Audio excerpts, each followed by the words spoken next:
My name is Alexio Kawara. I'm an artist, a musician, precisely from Zimbabwe, Harare. I've been in the music industry for, I think, 21 years now. I started music in 1999.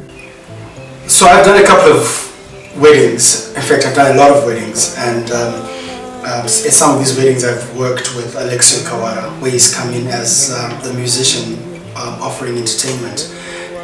And with some of my clients, the bride and the groom, the reason they invite Alexio is because they just love his music. Some of them actually follow him everywhere, to every show that he does. And once he starts to play, it's the way that he's so professional, very humble, down to earth, comes on time, sits up on time, and he just plays his music, you know. And the audience, you can see from the reaction of the audience that they absolutely love his music. And then I like the way that he brings everybody you know, to a particular song, and we all have this one dance routine, and he does his, you know, his dance, and well, obviously I can't do it as much as he can, but and everybody just jumps in there, which is the most important thing about a wedding, the ability for everybody to take a piece out of the wedding and be a part of it. So Alexio then cuts across the old, the young, you know, and everybody's just brought onto the dance floor, and I find that really, really endearing, as it were.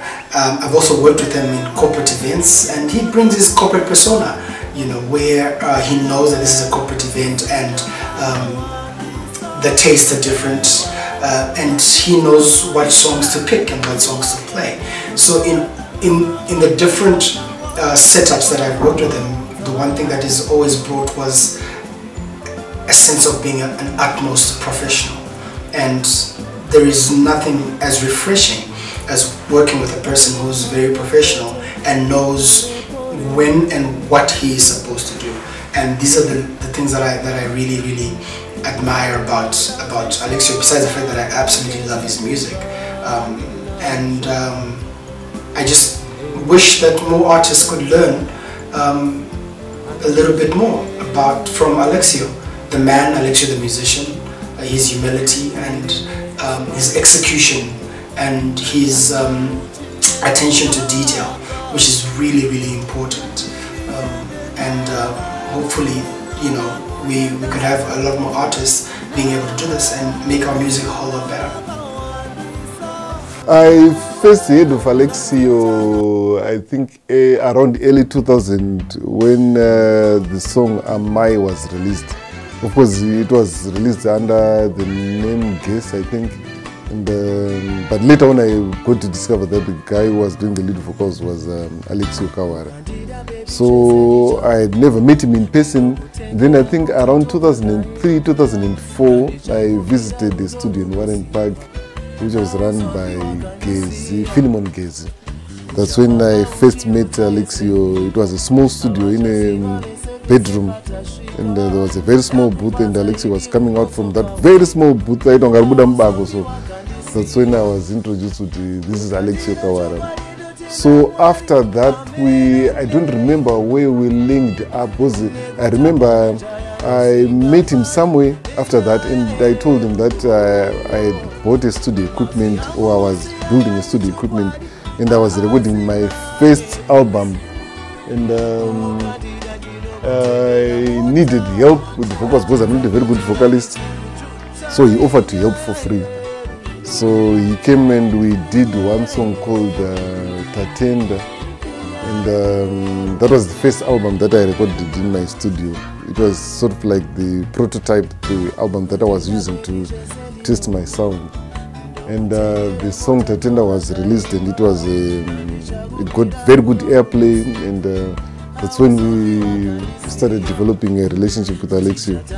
So after that, we were discussing with him, talking about changing his sound from what they used to call urban grooves to something that was that used live instruments and so forth. That's when we decided to do his next album with me, or I can say most of the songs on the album. So 2007 is when I started operating my studio fully. That's when we started working on his album called Kana, and produced a number of songs on the album. I think the majority of the songs on the album, and that's when he moved from the digital sound to the live sound.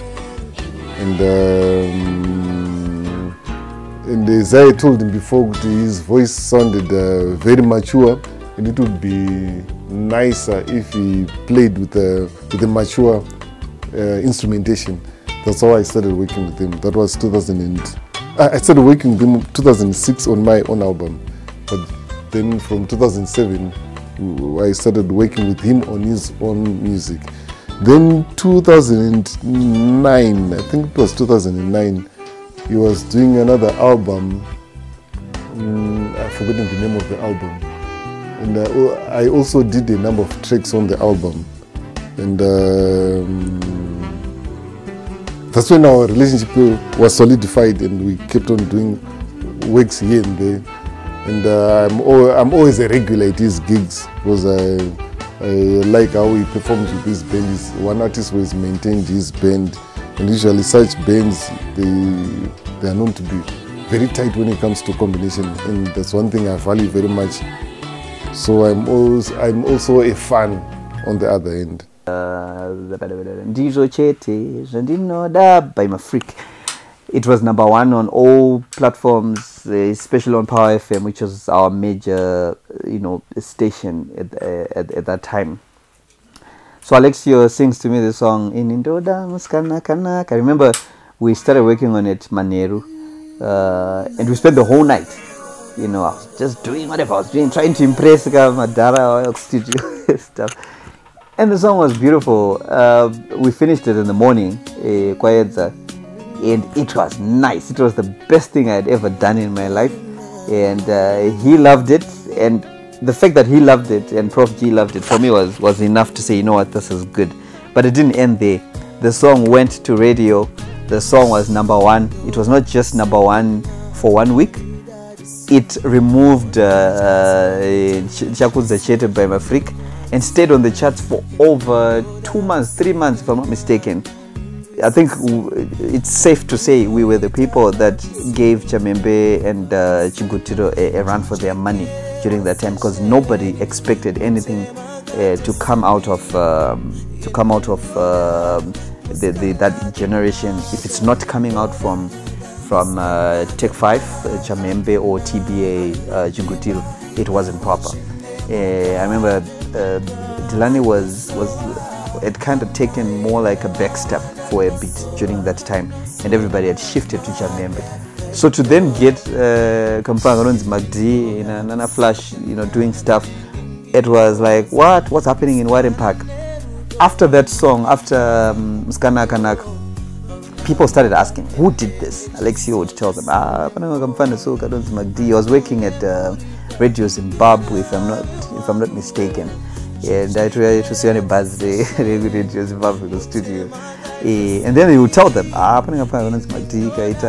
next thing I see Extra Large coming. They want to work with me. We did a song. Amai Linda, Small House. And the next thing I see Leonard Mafumo coming. Next thing I see this person coming. Everybody just started coming. Because wherever the fire was, everybody wanted to be there. So I can safely say he was the key to unlock my journey as a music producer.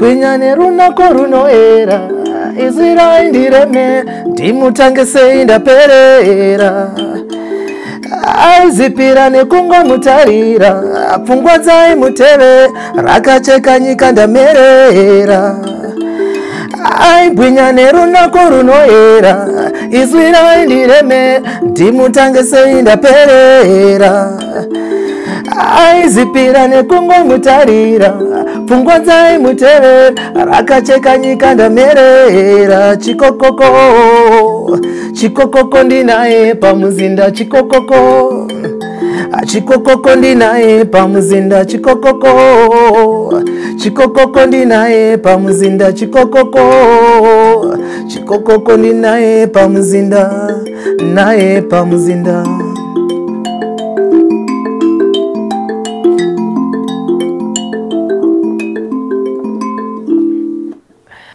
I have 6 albums to my name and a couple of singles. I have lost count because I've done a couple of singles. I've done a lot of collaborations with a lot of artists, mainly Zimbabwean artists.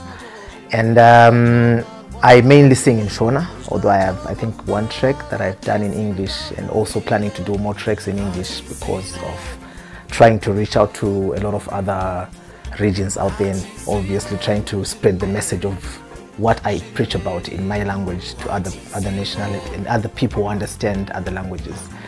I have a couple of awards also to my name. I think that's about all in my music career, but I'm also a father to 2 boys, and I'm married to a beautiful wife. Her name is Betha. And I have a band that I play with called Shades of Black that I started playing with since 2008. And so, which means we have quite a tight band because of the experience that we've had together.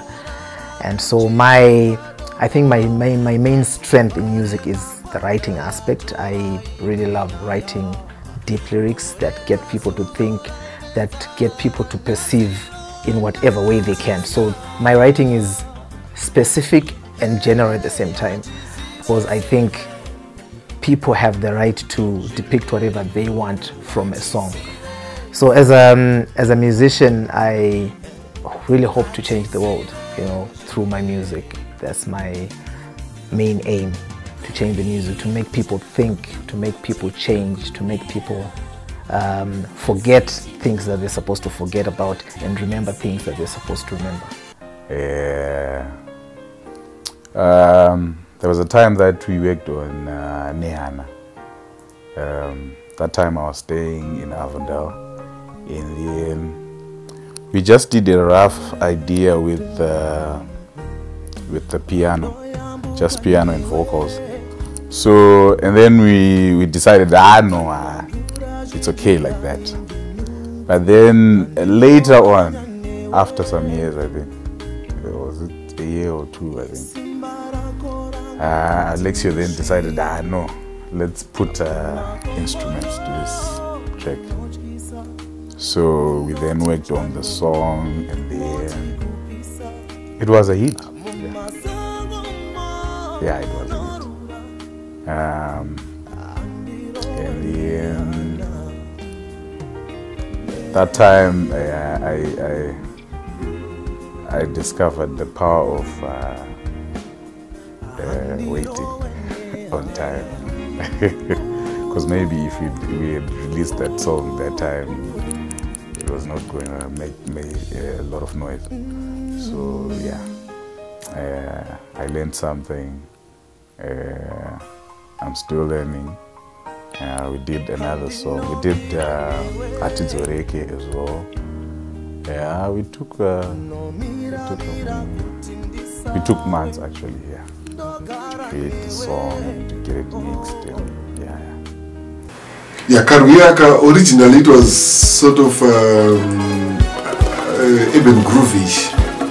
So what we did is we recorded the first version, and Alexio went home, and when I was alone I started experimenting and then putting that African feel to the song, and experimenting with that heavy bass line. When he came back for the second day, I I played the new version to him and he liked it. So we got rid of the first version and we started using the second version. That is, you know, that bass line. So, and when it was released, people really loved it. That's the story behind Karbiyak. Yeah, so to those who don't know, this is called a nyunga nyunga. It's a type of mbira. And it's supposed to have 15 keys, but mine has got 16 because I added one more. And the guy who taught me is late now. His name is Takuma Fika. And Takuma Fika, he made me get a lot of interest in this instrument and gave me the best advice ever, that if you don't have discipline to play or to practice the instrument that you love, or instrument of your choice, or something that gives you food on the table, then you don't have discipline at all. So yeah, I started learning this. I think we did like a couple of lessons, like 5 lessons or 6 thereabout, but they were less than 10 lessons. But then he passed on, and then I took it upon myself to play. So like normally when you hear me play this, or when you hear my kind of playing, it's different from a lot of other people, because I think I then just started playing it, and then my style became my style. It's not like any one style. So I have the basics, which is I think what you probably need for this kind of instrument. So I also wanted to bring in a little bit of traditional instruments in my music, and I didn't want to do it in a very traditional way. I also didn't want to kill the Alexio sound, so I decided to just, you know, incorporate it in different forms and play around with it, because the more you practice your instrument, the more you get to find other ways of playing it. I guess Jimi Hendrix is a very, very good example of a guitarist who did that and came up with a lot of different chords that now are being used. So there's a lot of things that you can do with just 15 keys, and I think I'm trying to do the most that I can. I hope I'll be able to do more. And yeah, so basically that's it about. This is the instrument I play when I'm doing live performances. I'm also learning guitar, but let's not talk about that now. Let's just talk about mbira, the nyunga nyunga mbira instrument. So for those who don't know it, this is how it looks like. It looks like this, and this is my extra key. These other ones are the original, so you can also add in. The more you learn it, the more you... So I don't know if it's still called nyunga nyunga when it has 16, but I call it nyunga nyunga because the 16th one is just my Alexio version of the nyunga nyunga. So yeah. After he started working with the live band, doing shows and singing continuously, there was a very big shift, a serious shift from the way he used to sing before to the way he started singing, even up to the way he sings now. So I think the vocals were greatly improved because of the continuous singing kuma live gigs. So I think he's shifted from the way he used to sing as an urban groover to the way he's singing now as somebody who uses a live band. So I think that's what they call maturity. His vocals have matured a lot. But before that, my first single, the first single that we released was a single that we released as part of a group. I was part of a group called Guess, and the song was called Am I? And that's the song that auditioned me to the group. The group had 3 guys, and I became the 4th member because I auditioned with that song, and it became the first song that we recorded and was at that we recorded in Zimbabwe. They had done other songs in South Africa, but I became a member when they became based in Zimbabwe. And then we did a song called Am I, and it became a chart topper in, I think, 99 to 2000, thereabout. And for me, that was an achievement. It really gave me hope because, you know, being a first song and being a chart topper, then you really feel motivated to start doing more. I never pictured myself as a musician. Like, I never pictured myself to be a musician years after that. You know, I really had no ambition in life, but I enjoyed music. I really enjoyed music a lot. And I used to perform in school, obviously. I think most people do perform in school, but I was popular in school. And then I used to, there's one play, a musical play that I acted in called West Side Story. And most people are familiar with that one because of Carlos Santana's Maria, Maria. So Maria, Maria is a song that is actually, when he says, it reminds me of the West Side Story, that's the West Side Story that I was part of at Reps Theatre. And then that led me to meet a lot of aspiring musicians because it was a musical play. So everyone, most of the people, they could sing, they were looking for studios to record. And I met a friend who introduced me to Shamiso Entertainment, where we recorded Amai. And Shamiso Entertainment was their first project. It was called the Future album. And I think of note, people on that same album were David Chifunyise. There was a group called Mad Flavor. There was Kingpin. Kingpin was the son to the former Minister of Finance, Mr. Makoni. And then he was a hip-hop artist.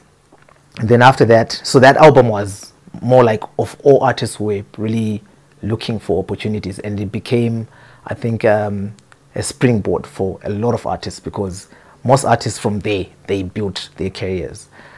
Take 5 is now a producer. He was part of that album. And then after that, I think a lot of things happened.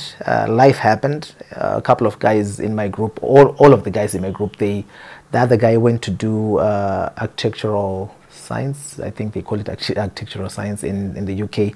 The other guy went to study in UCT, University of Cape Town. The other guy started his own studio. And then I remained at Shamiso Entertainment. Then I became a solo artist. I recorded my first album, recorded my second album. First album, I think it was called 2000. I have to say I think because that's like 21 years back. I'm not that yet old. And then I became, I released my first album called Usazo Nsia, my second album called Ruyo Rwangu. Usazo Nsia, let's see which one was a hit song there. I think Chivuguvugu or Ndinomanya, I think, one of those, including Ruyo Rwangu, all these tracks. And I worked with a couple of producers too, very prominent ones. Because on Ndinomanya and Kumba Kwenyu, I worked with Fortune Mparuza. But by the time you got there, there was a journey that you had walked, growing up in Glenora. Oh, yes. Glenora Kugeto, right? I grew up in Mufakose. Yeah. You know, I grew up in the streets. Pretty much the same, yes. I don't know. The same. Mufakose Glenora is Borodel. Mufakose is ghetto. Yes. You know. So we pretty much have the same backgrounds in terms of where we grew up. But growing up in Glenora, what were your musical influences? You know, honestly, I know that this is a statement that many people say. You started singing at age of 3. I actually did. I started singing at. Okay, my mother was a creche teacher. Okay. Kindergarten. Creche teacher, and so vaitoenda neni ku creche ndichiri mudiki ndichiri kuberekwa ndisati ndakufana kunge ndichienda ku creche bandaina ndichiberekwa. So she tells me this story. There's a song inonzi Mary Had a Little Lamb. We had a shorter version of it. So anzi ndaiti ndiri kumusana ndaitanga kuimba ndega ndichiimba, and then pane kapati kandaizoita ndichingodzokorodza ndichiita ndichitsikisa volume, and then ndikati she know kuti ndarara. Okay. Yeah. So I think I don't practice. I don't know. Maybe I was already practicing then. And then, but in terms of music, I think Udarawaiterwa music, Mumba. There was those my 7 single and my albums. My vinyl. Yes. Yeah. And my father had lots of those. Okay. And Angaka Wanda, some of them I don't remember the groups, but there were songs like Anana Mirandu, songs like and I remember one artist, Anonzanwe Rumba, I think Sem Mangwana or something. Okay. And then my brothers vakazotukuria nga kutera reggae. So reggae yakandi influencer foot. And then my sister, you know, with girls and achienda music yakanorekera kuma R&B, what.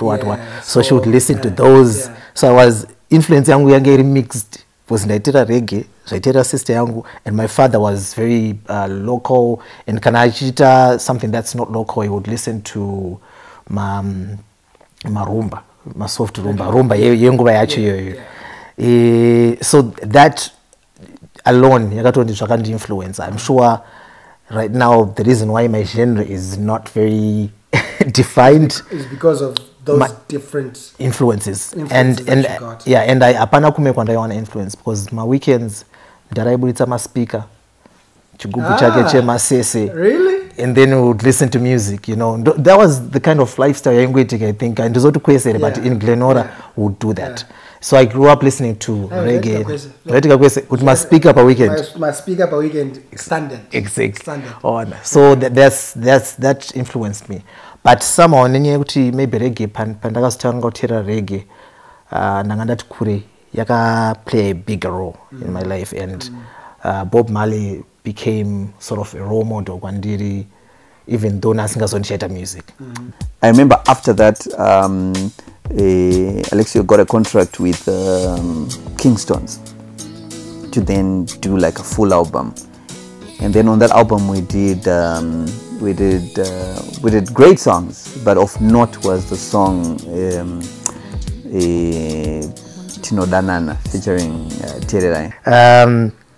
So we recorded this album, and there was Mskana Kanaka there, and Mskana Kanaka became a chart topper as well. After that, I recorded an album called Fimbi Yangu. On Fimbi Yangu, the song that I can talk about, which became popular, was Tino Danana, which I did with a lady called Tererai Mugwadi. It was a duet, and it became a hit. I remember Tererai was pregnant with her first child. She came and she couldn't sit properly. She couldn't sing whilst standing, so she had to sit, and we were recording in a wardrobe. We removed that mirror and then we put a see-through mirror. That was our booth, and Takaro was so nice. I remember it took us 2 days. First day we sorted out ourselves, then the second day, that's when he invited Tererai. I had never met Tererai in my life. For me to know him, it was Alexia.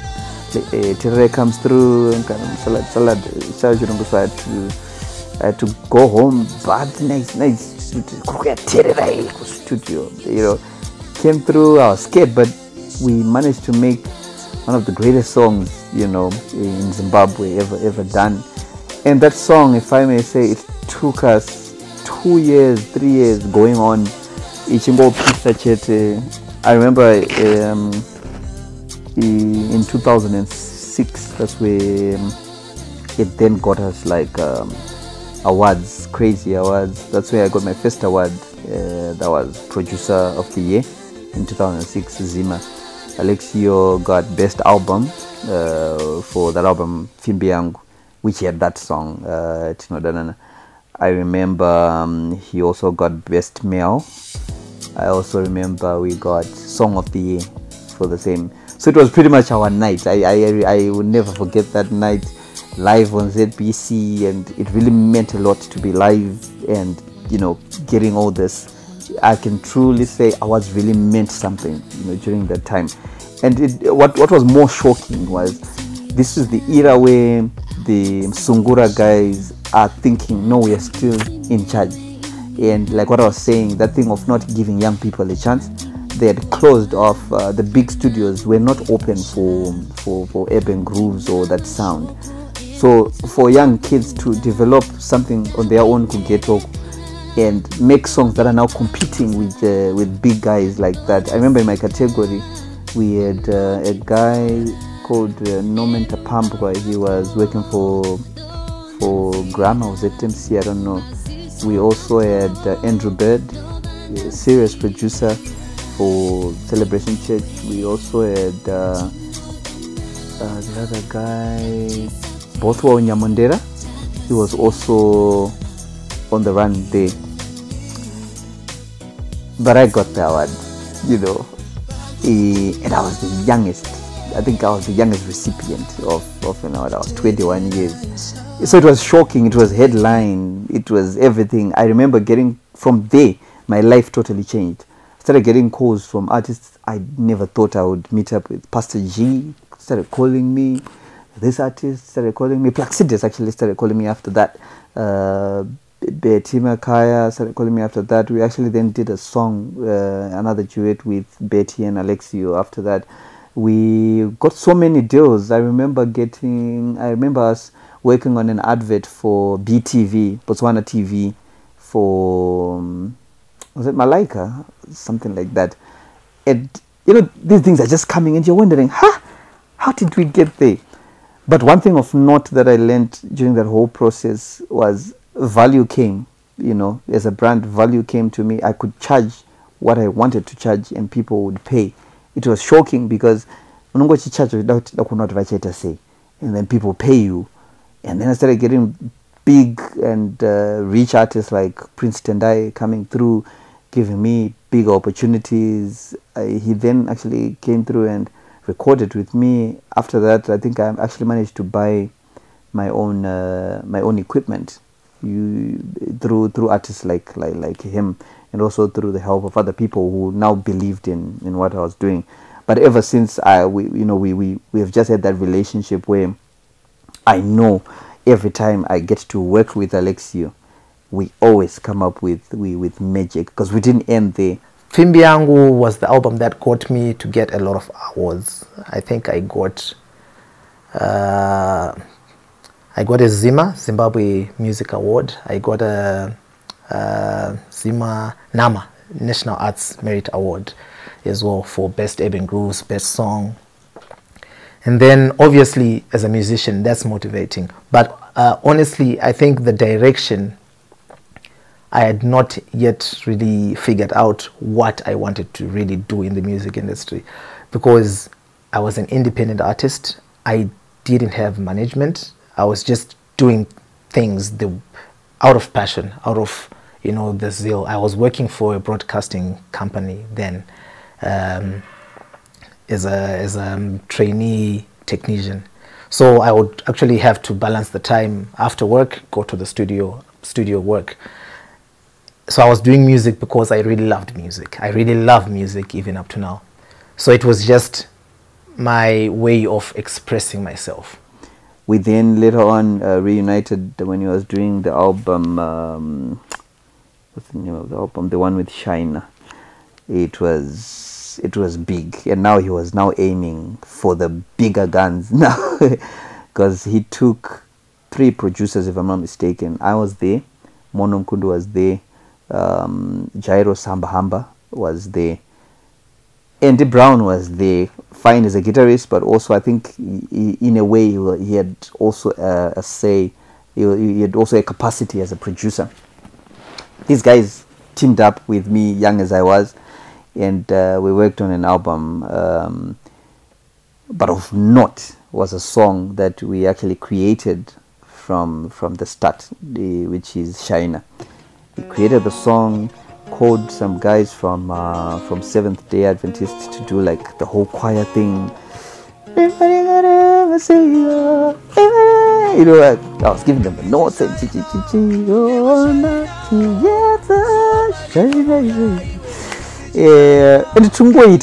thinking it's a small song. So we did the first draft. After we did the first draft, we then decided that we were going to have 2 mixes, because then he took it now to the big guys, Mono Mkudu and Andy Brown, and Jairus is a serious producer, and he back then he had done great works for people like Dino Mdondo and Willem Tite. We're talking songs that really made sense. Ana Roni Huni, Mazwa Ose, and even Innocent Tsego had done stuff with him. He had excellent sound. He was a crazy guy when it comes to putting sound together. So Alexio went to them, gave them the draft that he had made, and then they improved it. It became super huge, and we then released the 2 versions. The song becomes a hit, And when I say hit, I'd like to safely say it became, I don't know, 10 times bigger than Tino Danana. Something that I didn't anticipate. It also went on to just get all these awards. If you know the history of Zimbabwe, 2008 was not a good year for Zimbabweans. So I recorded my fourth album, and it was very difficult because I remember a couple of times that I had to walk to the studio from I think for like 10 to 15 kilometers sometimes to a studio. Sometimes not because I don't have the money, but you have the money, but it's enough to take you to the studio, but by the time you go back home, the fares would have gone up. And that was, but you see the passion that I was talking about, it drove me to still do it. And I enjoyed the walk by myself without anybody, just walking to the studio. And then we recorded. Then there's a guy, there's actually a lady who noticed, and she said she wanted to manage me. But then I'm not sure what happened, because she didn't really take up the role, but she sort of handed me over to another guy called Prince Jandire. Is now based in the UK. Prince Jandire managed me for a while. He also helped me with a lot of funding for the project, which became easier for me. And then I recorded my fourth album. My fourth album had the song Shina. I remember I had traveled to South Africa to see a friend, and he was very negative about, the future of our country, Zimbabwe. But then, I thought to myself, what good would that do, not being hopeful for your own country? So, and they actually said in these words, people are waiting for the sun to come up in Zimbabwe, it will never come up. And I'm like, oh, wow, that's a Zimbabwean in South Africa was saying this, but I needed to say something different, to myself, and obviously too as a musician, to the people. So I started writing China, and people loved it, to my surprise. I was not writing it to become a hit song, I was just writing a song because that's what I felt at that moment, and it became a hit song. I would proudly say it was an anthem for the end of 2008 to 2009. I performed at the Miss Tourism Zimbabwe in 2008 on the 31st of December. I remember that vividly because I had just gotten married on the 28th of December. I had a wedding then. So I was actually, it was during my honeymoon, so I had to come from my honeymoon back to the performance and performed, and it became the song that I never, the response was overwhelming for me. And then, yeah, so that was it for Kana. It gave me a name. Most people started calling me Shaina because of that song. On that album also there were a couple of hit songs, also Karuyo Aka, which is a love song that people loved.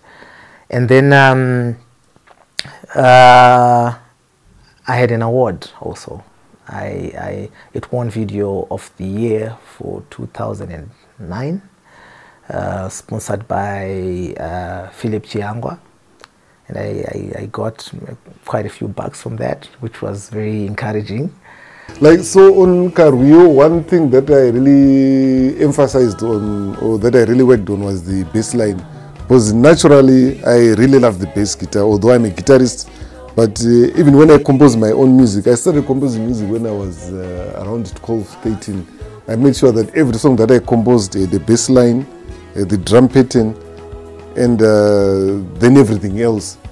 So when we first did Karuyo, like I said before, it was R&B-ish.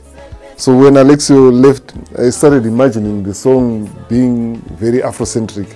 So I started by creating the drum with a straight kick that was hitting all the 4 beats of the bar, and then we created a bass line, that bass line. And then after the drum and bass was solidified, I started creating the guitars. And felt good after listening to it. I felt this song was now grooving in the right direction. And when I didn't change Alexio's vocals, I left them as they were. I just removed everything, the ideas that he had given me, and put my own ideas. So when he came the following session, I played to him I wasn't sure if he was going to like it, but I was very happy when he liked the new version. So that's the version that we used. Whatever he sets his mind on, we're doing a song like this, if he gives you the direction and if you follow it proper, and then you also add your prowess as a producer, it's a rare you miss the mark. So our workflow was so magical. You know, I just got used to the fact that if we sit down and we say we want to do something, it's going to be great and it's going to be big.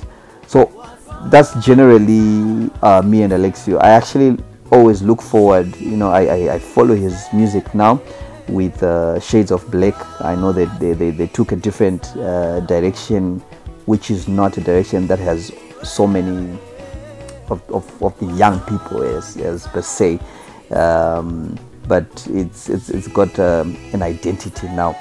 I'm always, you know, looking at them, you know, when they release stuff, and I'm always thinking, this guy owes me another hit, you know. We need to get into studio. I remember calling him and said, you know what, we need to just do something, because I miss that. He is that kind of a person who does not impose ideas on you, but when he gives you ideas, if you listen, 99% chance you get a serious hit. And then after that, I released an album, did a massive launch, First Street free launch along First Street in Harare, and did another private launch for the corporates, because I really wanted to engage the corporates in this whole, which was, I think, a good strategy. But obviously there were also things that, because most people, it didn't get to people as much as I expected it to, but there were hit songs there. There was a song called Chiwande Wande, which is a love song that people still love up to now. And then, yeah, that was my 5th album. Pakuti has got a very unique sound, and it's very easy to be unique because you just be yourself. If you are just yourself, you automatically do not sound like somebody else. So that's one element that which is a huge advantage on his side. And it was called Oi. People may ask, I know, so why taking such a long time, you know, between albums? I'd done a couple of singles. I had done Jajino in 2014. I did Neana. I did Hatidzoreke, and dropping them as singles. Jajin was very experimental, 2014. It was a dance song. I had not done anything of that sort before. Neana was more me, I think, according to the people, because it was a love ballad song. Hatidzoreke was also very experimental because it was more like a rumba dance song as well, but very inspirational too. So I did these songs, and then in 2019 I decided to release an album, but I decided to do it differently, because most of the time I would get into the studio with the producer and we produce the music, bring in artists who play music when they play, but after the song has already started taking shape. And then with this one, most of the song on the album I actually rehearsed with the band. You know, we would spend time in rehearsal and we created the whole, because I wanted their feel, because of also the live performance that I had started doing. And then in Nieme, I'm also the music director there. So most of the time, they create a playlist. So no shots as a crowd with a crowd trace a song maybe. But then most of the, like all of the songs that we perform, people love those songs. And then in Isuzu, we've got the songs that we want to perform for them. I know that foot, but I know that man want to sing at this. Challenge. So, yeah. And then uda kufadza munhu wese. So sometimes tombo compromise atoridza kwedu iwayo vanenge vachida iwayo hatisiri kuda kuridza izvozvo. But not saying they are bad songs, they are very good songs. I actually like all of the songs. I like them all. Because we've got artists who are very, who give the producer a lot of freedom. They sort of like, I think it's the type of artists that sort of work with people who they trust. So they approach somebody who they trust and they trust you with the sound. They don't interfere too much. So with people like that, what we do is first day we just work on the basic instrumentation.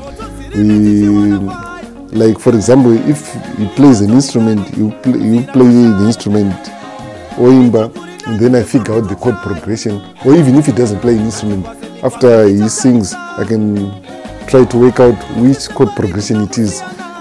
The chord progression is the way the song flows, the way the chords flow.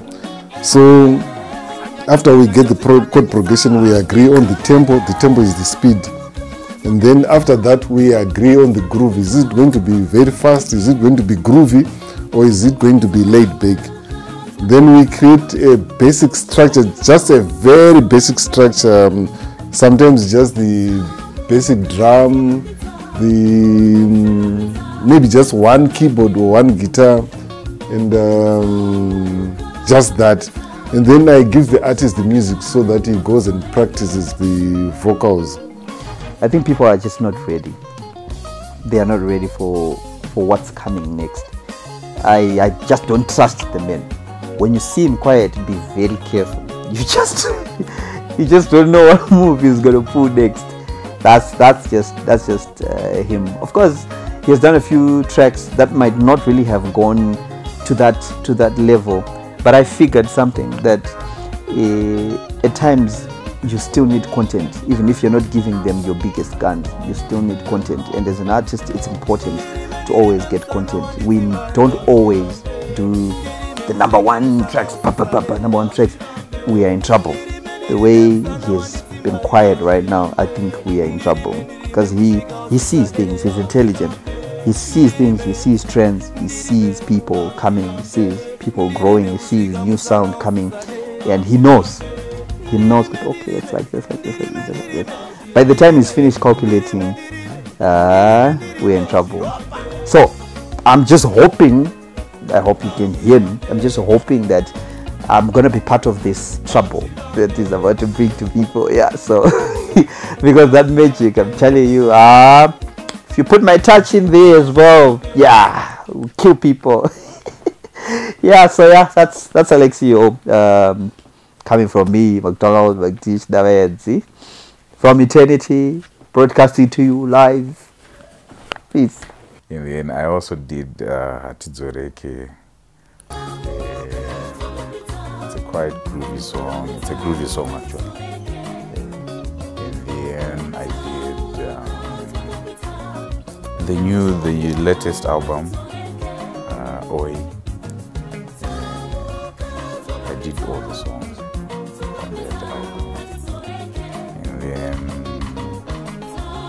The time that I wanted to get into production, Alexio wanted to do Tose, so we actually had to rehearse for that album. So being the music director, I was arranging most of the songs on that album. And that's when Gyros came in.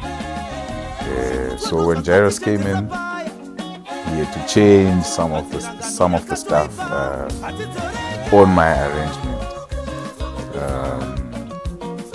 So that was like maybe say my first production, actually, though I wasn't on the ones and twos, but I was actually part of that production as well. In life, things that would have affected, whether positively or negatively. it's very easy to just turn them into song when you're a creative person, because that's the best way you know how to express yourself. So it becomes a way of expressing yourself. So I get to express myself. You know, I can take a walk, you know, and a song comes to my mind as a way of probably easing that pain in me, and then that becomes a song. If I get overjoyed, you know, I can do the same. If I need hope, I can do the same. If I see a situation, you know, and it really touches me to that level. Let's talk about Mskana Kanaka. Oh, yes. You said you take a walk and the song comes if you're overjoyed.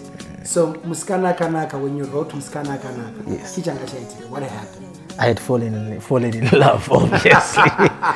Tell us about this girl. What happened? This girl, I'm trying to remember the year. Forgive me if I don't remember. So you know what, Kugeto, you know almost everyone I'm gonna do, but there's this girl from Norway, but she was there. You see, she had always been there. Yeah, she had always been there. But I started. And then I was, then, you know, okay. The honest truth is, a guy told me about this girl. I'm like, you know what? Then I saw her, like from a distance, obviously. And then got a chance to talk to her, got to know her, had our downs. Before that, mama downs, not ups, so I had my downs. And then I think that was necessary for us to tangle up passage, and then we started building up. Then somehow my heart kept telling me, you know, spend time with her, get to know her. And then we did. We spent a lot of time. So we were the talk of Kumarain.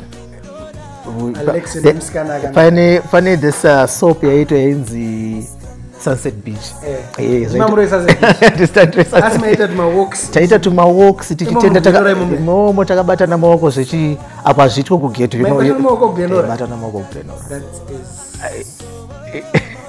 It I guess, you know, like, I think there comes a point where you're in love to a point where you see. So, so Mskana Kanaka came because of that lady. One, she's dark in complexion, like me. And then, you know, I just had to write a song about her. This was before I got married, before I even thought I was going to get married, but it was actually a song in Ngoti. I was happily in love. Does she know about this song? Does she know it was her today? She does. She does? She does know. She didn't know then, but then I explained to her, you know, this was you. So there's a special request here. And I'm going to play this song. This song is called Newe. And like I said, I think from the way that I play Mbira instrument, I've tried to utilize this instrument differently from the way that it's used or the type of music that it's known for.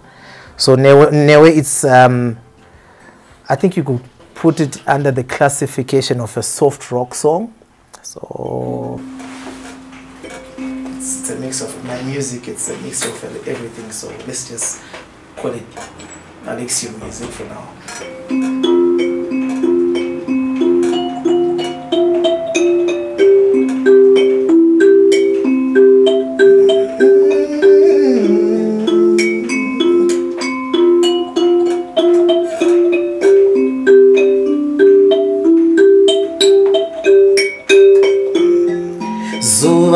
Mangwana derimwe akanandisine wengarisa svike awendo rwatatanga tipedzise kure kuye kusina nzeve rudo rukatuma uvike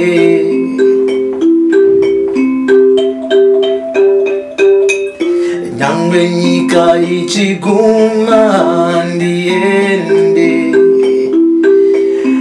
akanandisinewe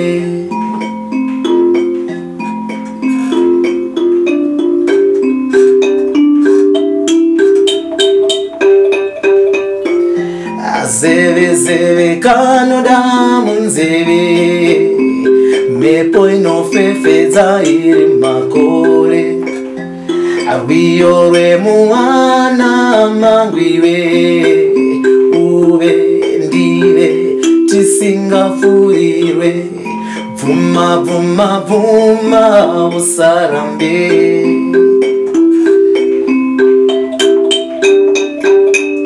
Nyangwe nyika ichiguma ndiende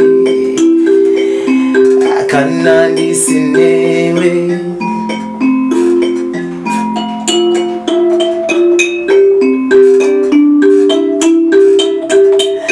Newe dinoda kuyenda Newe kusina wakawandisa Newe Jati chanoita ikoko newe usawane kanawani wawunouza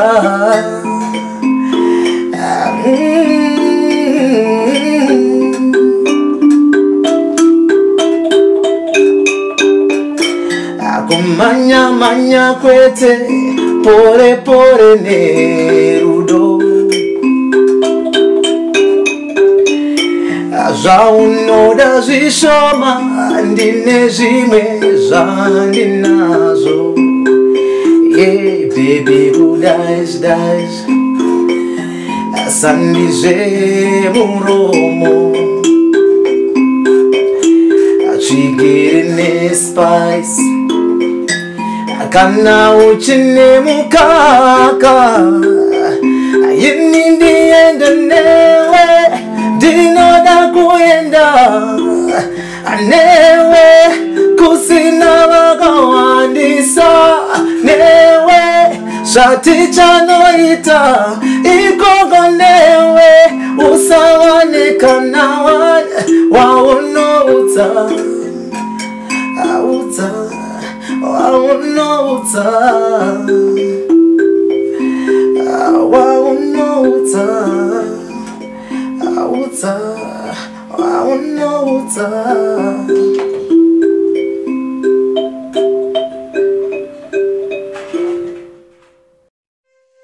Zuva ranazipata mukatamboti Toda zvakati yaziya zvisizvo Zvatasangana nazvo zvimwe zvacho marwadzo Zvacho